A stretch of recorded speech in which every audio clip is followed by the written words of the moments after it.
I think Kendrick Lamar is one of the two best rappers of the 2010s. The only thing, because he has the classic albums, came out the gate with Section 80, super fire. Good Kid, Mad City, super fire. Tip of a Butterfly, super fire. Damn, dope. Um, Untitled, Unmastered, and then Mr. Morale. Classic moments, the Drake battle, Control, Impact is there, features, everything is there. I will say the only thing keeping him from S will be longevity. I think I want to see what he looks like going into year 20. Because I think, especially a lot of Kendrick fans, which is funny, a lot of them will be like, will criticize rappers like Eminem or something like that. We're like, oh, he was fire when he first came out, but he's trash now, so his whole career sucks, whatever. You haven't seen Kendrick in year 20. You haven't seen Cole in year 20. You don't know what that looks like. So those S tier rappers, I have to reserve. You got to hit every box. Pause. That's not a pause, but you gotta check every box. And longevity is one of those boxes. Um, Kendrick is at like top of A tier for me. I think it's literally just a waiting game.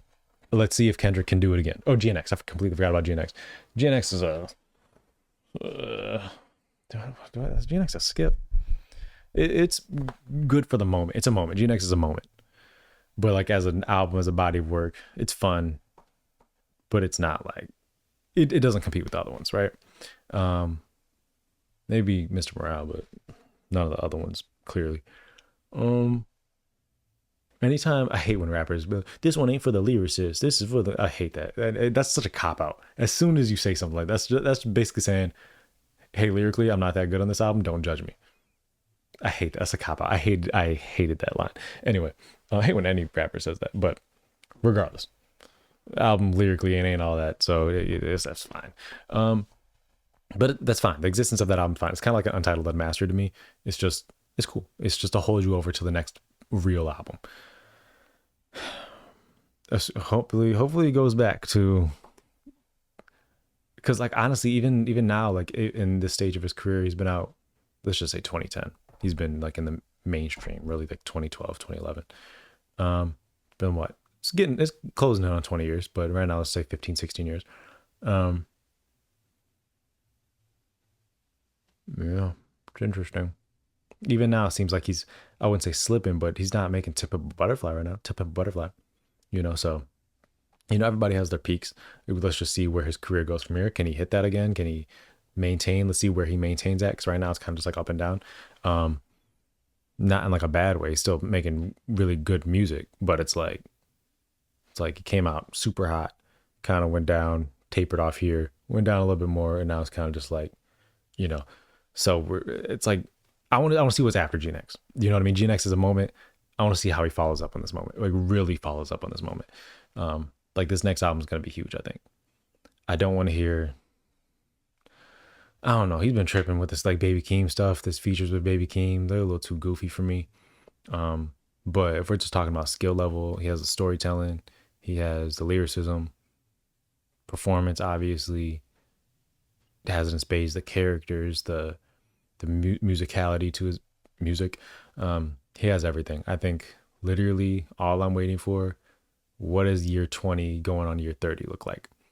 The only reason he's not in S tier is because we do have people like Nas who are going on year 30 still dropping modern classics. If we didn't have Nas, like that spot, that S tier spot has to be reserved for like a Nas, for Wayne, for so for other people. It just has to be. It has, because that's a different level, you know what I mean, of longevity. And that has to be rewarded and made note of. With that being said, let's get another S tier rapper in there. Marshall Mathers. It speaks for itself. I think his work in the latter half of his career has been overly scrutinized, overly criticized, but it's also just been an acquired taste, maybe, because he has many different stages of his career. He is the biggest rapper in the world, so you obviously attract many different types of fan bases. They all want different things. He did kind of like, he had like a gangster rap phase. He had the sillier phase when he first came out. Then he did the serious stuff, the emotional stuff. Then he went super lyrical. Then he went super horrorcore. And then now he's kind of doing a mix of everything. So he has all these different fan bases that want different things and pulling them in different directions. And he talks about that in his music. But if we just step away from all the controversy and all the, drama and BS for a minute and just look at his career objectively, he came out the gate swinging with three undeniable classics. Slim Shady LP, classic. March Mathers LP, classic. The Eminem Show, classic. Not only are they classic albums, look how many classic songs we have from those albums. Classic moments we have from the moments, even before his debut album with Forgot About Dre, and that was before his debut album, right? With the features and stuff like that, or at least around that time. The tours, the classic moments, the classic beefs with Ja Rule, Murder Inc., and Benzino, and feuds with pop stars, and he was just God knows how many moments, has spurred from his career. And then later, we're going through the whole drama with, rehab and stuff like that, and how personal he's been. Genuinely one of the most introspective artists of all time, if not the most introspective artist of all time. Name another artist, the name of their wife, the name or ex-wife, the name of their mother, their drama with their mother, what's going on with their kids and stuff. Like, he tells you everything in his music. And I love going back to his old music. It doesn't feel dated to me. It feels still like important to this day and pertinent and whatever other syllables and synonyms you want to use. Everything still it resonates still. And that's before you get into how skillful he is. But recovery, I think, was an important moment. Every album feels like a time capsule in his life. That's what I think is missing today. Even with a great artist like Kendrick Lamar, all these albums don't feel like time capsules. They feel like they're albums and they're beautiful bodies of work. But like, you go back to an Eminem album, you know everything that's going on in the year 2000 when you listen to March Mathers LP. You know everything that's going on in the year 2004 when you listen to Encore, or 2002 when you listen to the Eminem Show. I think I'm getting those years right. 99 when you listen to Slim Shady LP. They're like time capsules. It's really cool, and it's like literally capturing lightning in a bottle, like multiple times. And then also different stages of his career. It's super dope. 1 second, uno momento. Then we can get into the skill of it all, right? Lyrically, we're putting syllables together, multi-syllables. Nobody's touching him. He's the best. He wasn't very punchy early on. He had punchlines, but he wasn't like the biggest punchline rapper. Later, like recently in his past few years, he's been punching like crazy, and they're not just decent punchlines. They are like battle rap level punchlines. He is battle rapping in his music, which that's not easy to do, even for a battle rapper.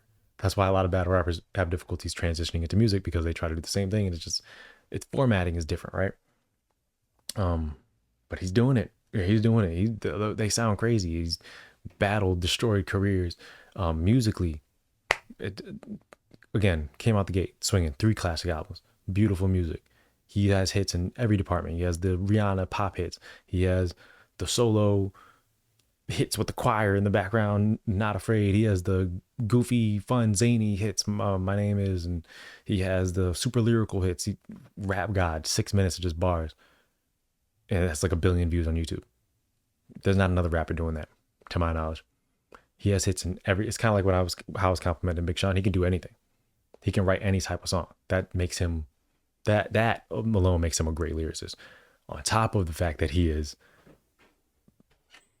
super, like lyrically super dense with the wordplay and the rhyming, storytelling. Has some of the best storytelling tracks in hip hop. Let's not even talk about Stan. Let's just talk about As the World Turns. Leaving Heaven. Like, what's it called? Darkness. That's what I was thinking of. Darkness. Bad Guy. Like, as far as like painting pictures, imagery. And then on top of that longevity, I don't know. I think people are tripping. Music to be murdered by gas. Death of Slim Shady, gas. Marshall Mathers LP2, gas. Recovery, fire. Relapse took me a while to kind of get around to, but the more I listen to it, if you just appreciate it for what it is as a horrorcore album, it's a classic horrorcore album. It's produced by Dre. It's the best production on a horrorcore album ever. It's great if you are okay with horrorcore. You know what I mean? Um, like so, like really, he only has two misses for me: Encore and Revival, and then like two in a 20 plus year career. That's nothing. We're going on 30 years. That's nothing. Two misses in a 30-year career. That's man. Um, whoever you think is better wishes they had that career. You know.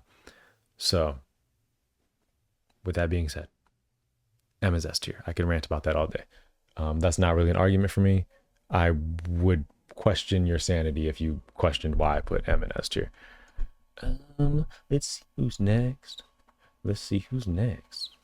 Let's see who's. Let's see who. I got a cramp. Oh, that hurt. Oh, I got a cramp. Rhapsody, Royce. Okay, Royce is going to be very similar to Kendrick, except Royce has the longevity. I would say, so Royce, I think when I said Kendrick's one of the best rappers of the 2010s, the other person I was thinking of was Royce. Royce is also one of the best rappers of the 2010s. It's between him and Kendrick. Royce went on a generational run in the 2010s, like a GOAT level run in the 2010s, along with Kendrick. Because he dropped an album of the year contender every single year, dang near, since like what was that one album with a Bad Meets Evil with M in 2011? Then skipped a couple years. Well, he dropped Success. Did he drop Success is Certain? Is that what that came out in 2011? I think that was dope. 2014 with Prime. That's an underground classic, cult classic. Um, I'm blanking. That was 2014. 2015 he dropped Prime Deluxe, which was even better. Um, the only unfortunate thing is those years came out. The years those came out. 2015 one is a deluxe, so it's hard to count. That was like an official part of that year. But To Pimp a Butterfly came out, and then 2014 Forest Hills Drive came out.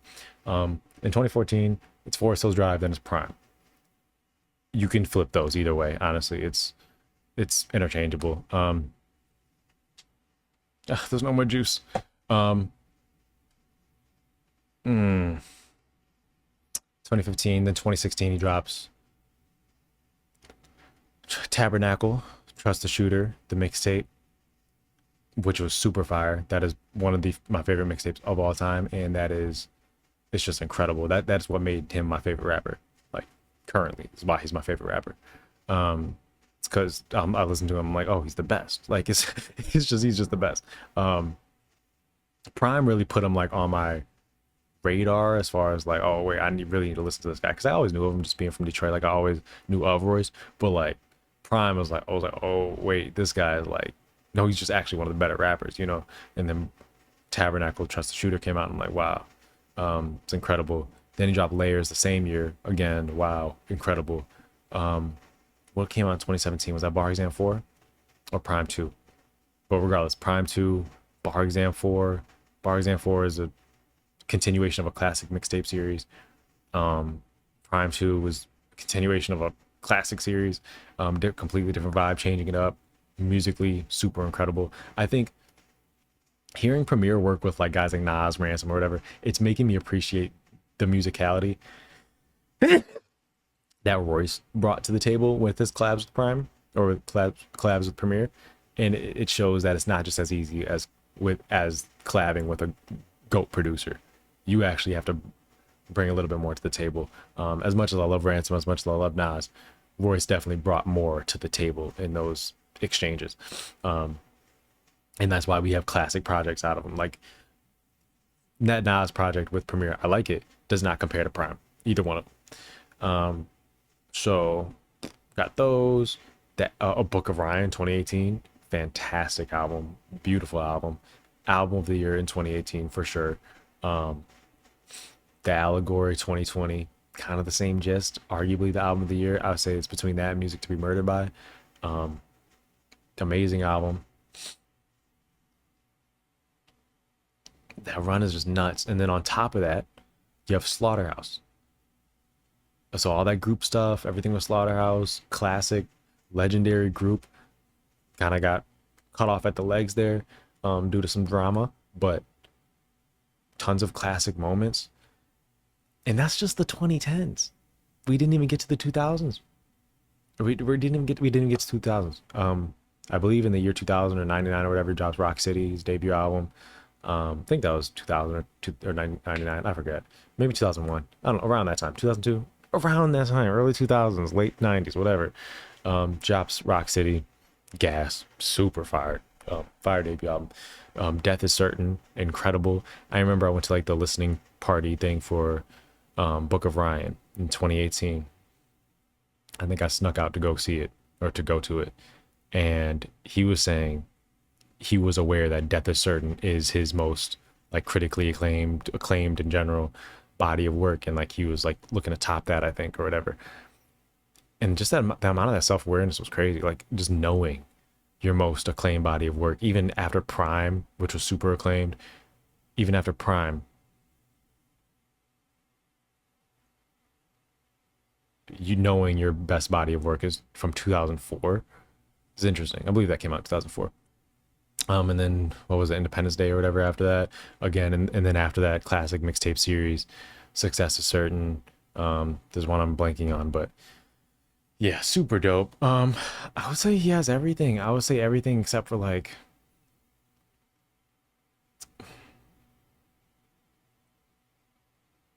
I can't keep people out of certain tiers based on like hits because there's so many things that come into play with that, you know what I mean? So like that's difficult. um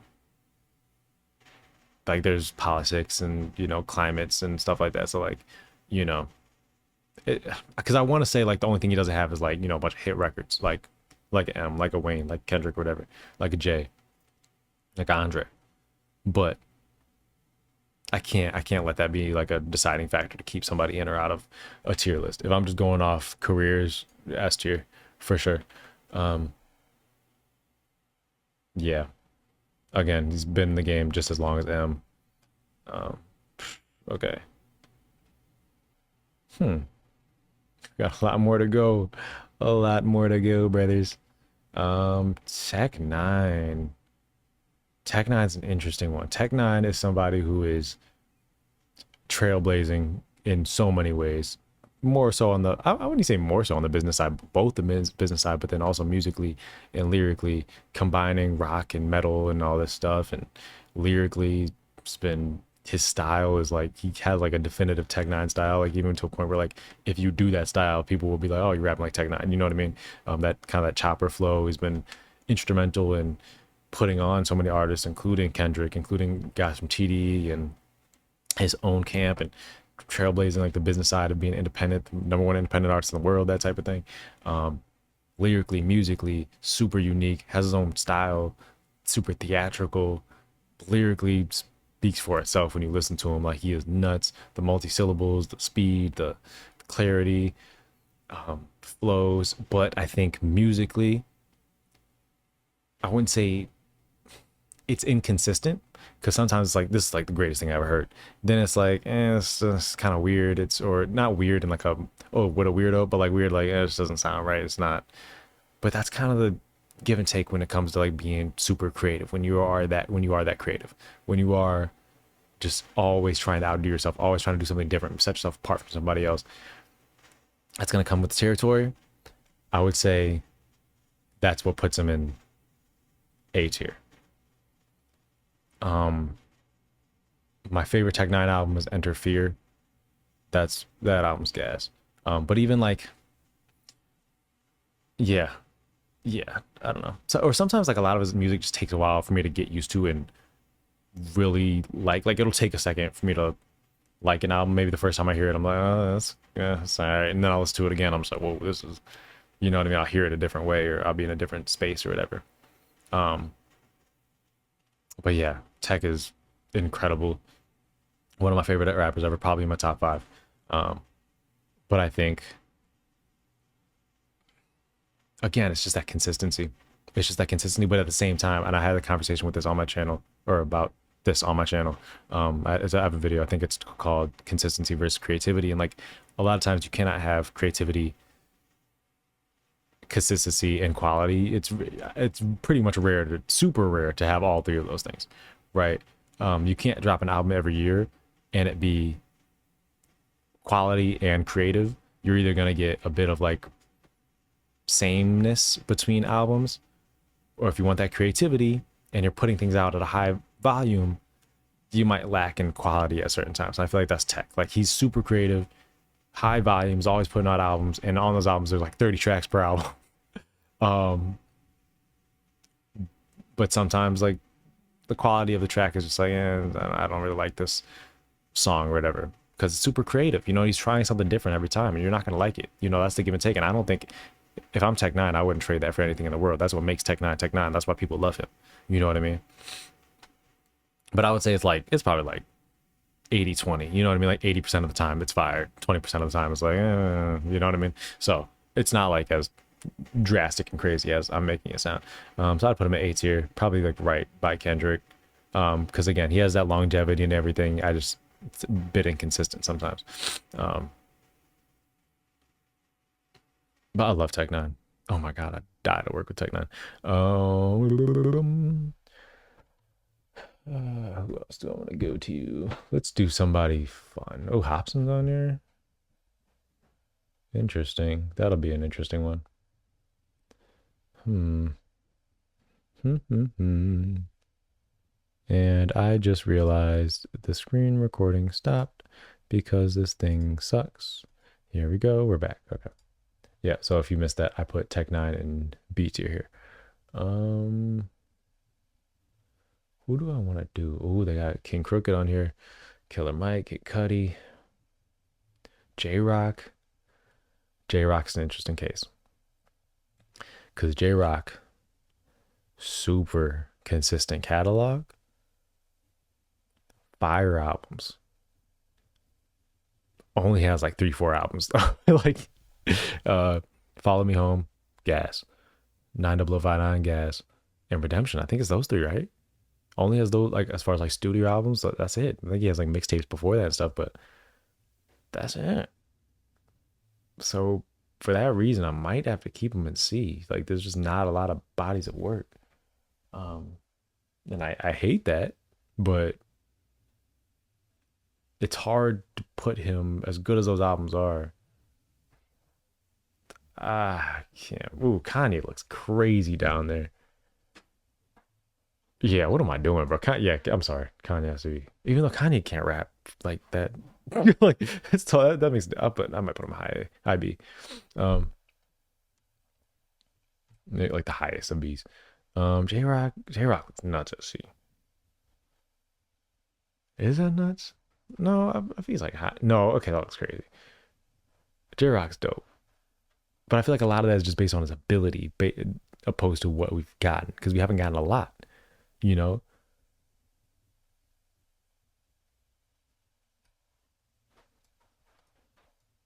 again, we'll rearrange this. I think I love J Rock, bro. We just haven't gotten a lot. Like, there's just not a lot of material to pull from. That's literally my only issue. That hurts a lot, but I feel like I have to. I just can't. Like, there's these guys. Like, it's not even fair because these guys have so many projects to pull from and judge, bad or good, to earn them that B level spot. J Rock only has 3 albums, so ooh, that one hurt. Um,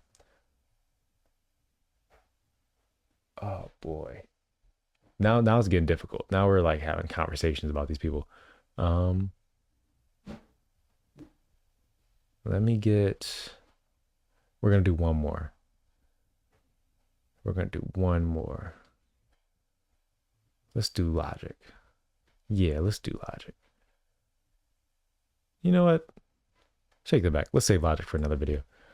I can't tell who that is. I can't tell who that is. Childish Gambino. Honestly, as a singer, he's dope. As a rapper,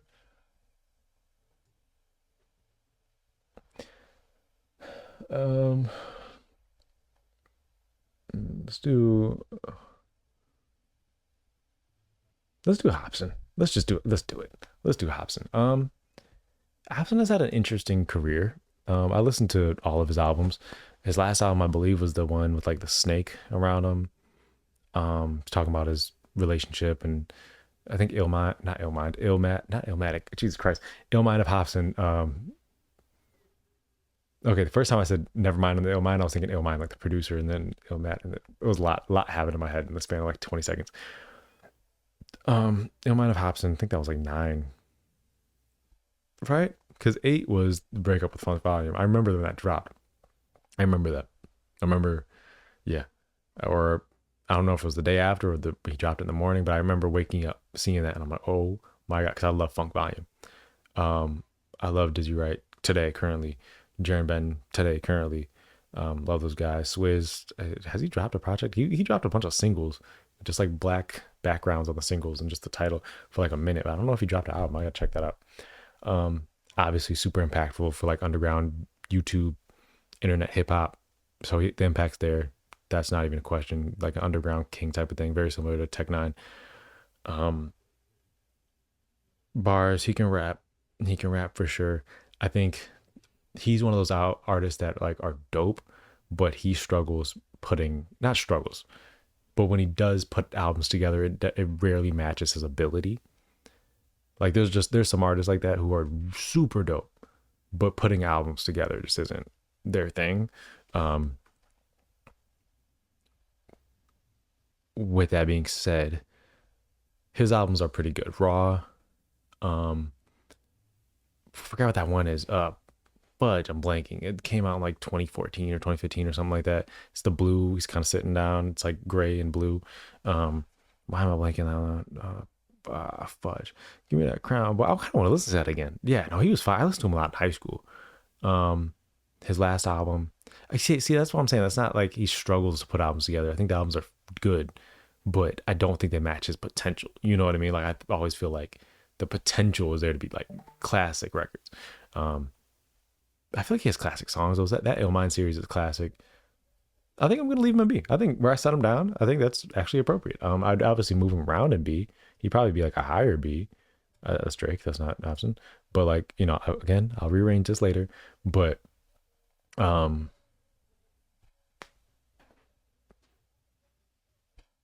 decent list. Decent. I think I'm doing decent so far. Yeah, that was perfect. That's God. Look at God. All right, I'm going to pause this and I will upload it tomorrow. Let my computer charge and everything. And then I'll continue on tomorrow, adding more rappers until we get every single rapper ever on this list, like, sub, all that good stuff.